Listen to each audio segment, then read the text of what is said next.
Análisis de contraportada con el maestro Alfonso Zárate.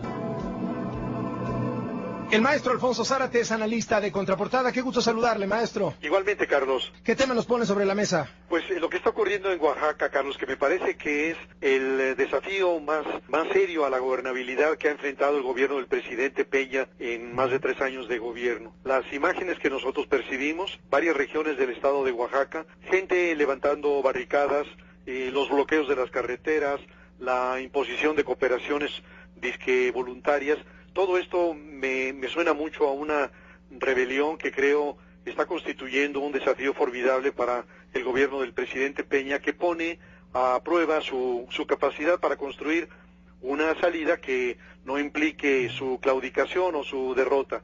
Y creo que todo esto tiene que ver con dos hechos. Por un lado, la aprehensión de los principales líderes de la sección 22 y en segundo lugar, la aplicación de las sanciones que prevé la ley, ¿no? Los descuentos por faltas, incluso los despidos de los maestros que han abandonado las aulas. Y todo esto, bueno, pues ha disparado una indignación que además confluye con muchas otras razones que se dan en diversas comunidades oaxaqueñas. Así que en las últimas semanas, los grupos más radicales de la coordinadora, junto con sus aliados de distintas organizaciones populares, han desatado con absoluta impunidad su furia.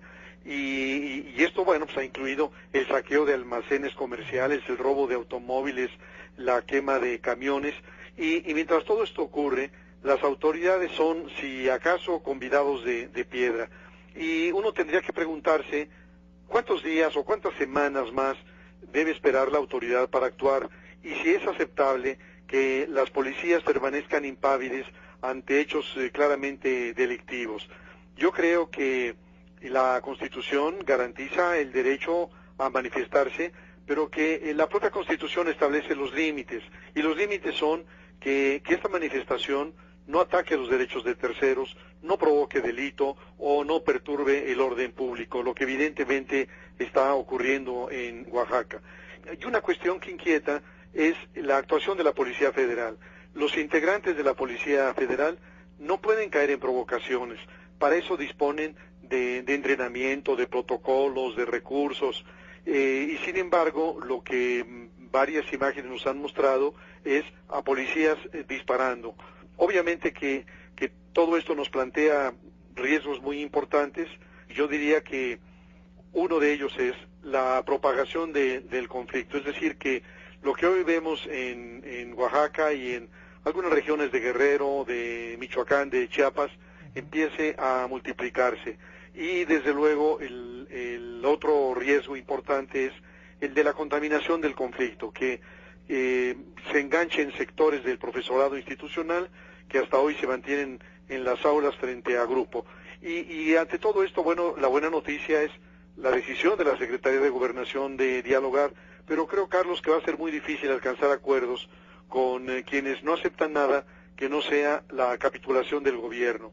No hace mucho el secretario de Educación Pública, Aurelio Nuño, advertía que no habría diálogo mientras los profesores no regresaran a las aulas y detuvieran la violencia. Pues no ha ocurrido ni una cosa ni la otra, y Gobernación está negociando la libertad de sus presos, que llaman políticos, la adecuación de la evaluación a las condiciones específicas en las zonas más pobres, e incluso hasta la permanencia del propio Nuño al frente de la Secretaría de Educación Pública. Y lo más lamentable es que mientras se negocia, en Oaxaca se mantiene el pillaje con cada vez mayores daños a la población. La otra cosa que habría que preguntarse es si los profesionales de la revuelta, los grupos muy radicalizados, acatarían en su momento una eventual orden que viniera de la mesa de negociación de Gobernación y que propusiera la distensión. Así que, en mi opinión, el gran desafío para el gobierno del presidente Peña es evitar caer en la tentación del endurecimiento y, al propio tiempo, no rendir la plaza, evitar que la inconformidad se expanda y que la violencia se desborde. Pero por lo pronto, pues el ambiente está muy enrarecido y la imagen de México, tanto adentro como al exterior, muy lastimada. Maestro Zárate, ¿cuál es la salida? Claramente lo que quieren los maestros de la CENTE es, de entrada, que no se les aplique la reforma educativa, por lo menos a nivel Oaxaca, que no haya despidos, que puedan marchar, que puedan seguir teniendo el control presupuestario. Pero por otro lado, si el gobierno cede a eso, por lo menos abierta y visiblemente, pues lo que va a suceder es que ya nadie va a tomar en serio al gobierno. Es decir, ¿cómo se establece una salida a partir de aquí cuando después de los muertos de Nochistlán, ante lo que ha estado pasando con las manifestaciones, pues parece que la gente trae el sartén por el mango? Sí, así es.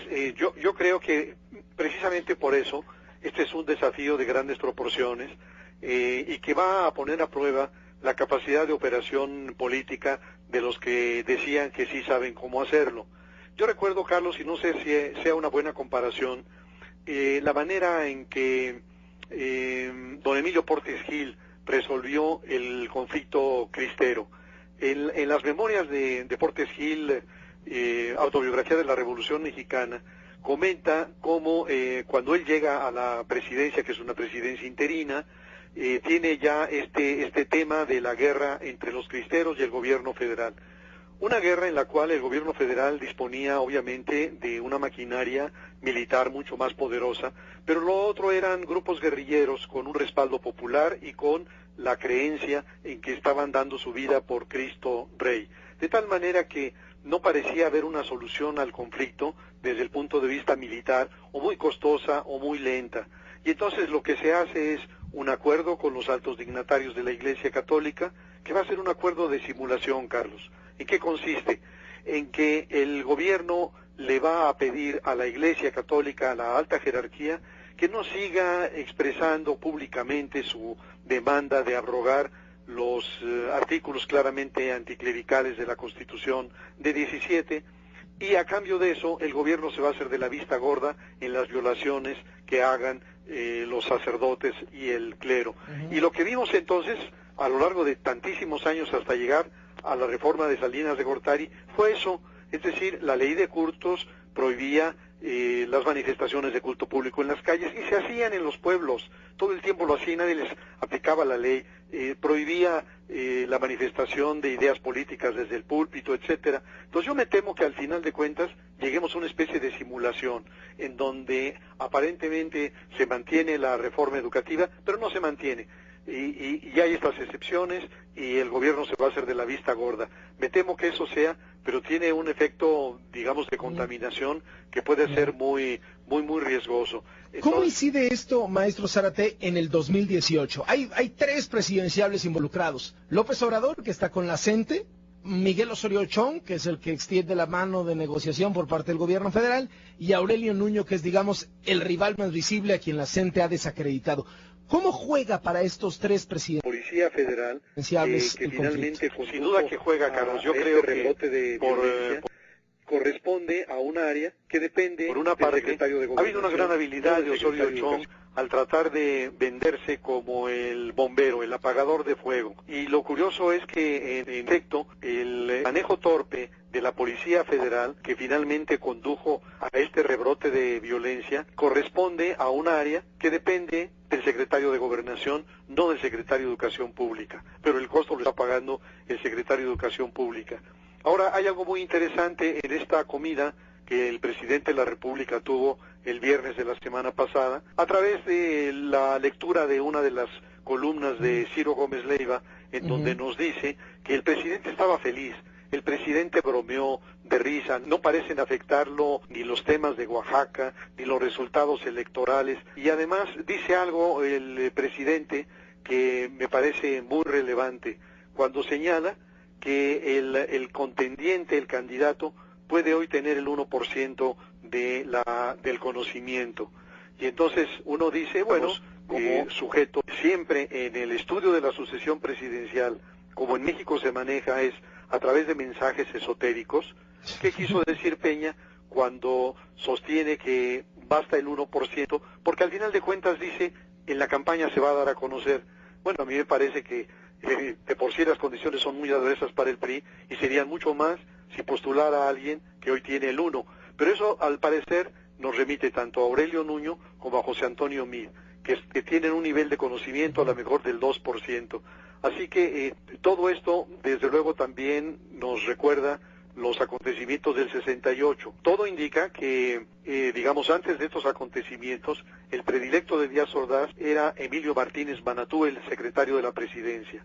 Pero el conflicto y la manera en que el secretario de Gobernación, Echeverría, maneja el conflicto, lleva a desacreditar al secretario de la presidencia y finalmente Díaz Ordaz se decide por este burócrata disciplinado, limitado, que era, digamos, sujeto de sorna por parte del presidente.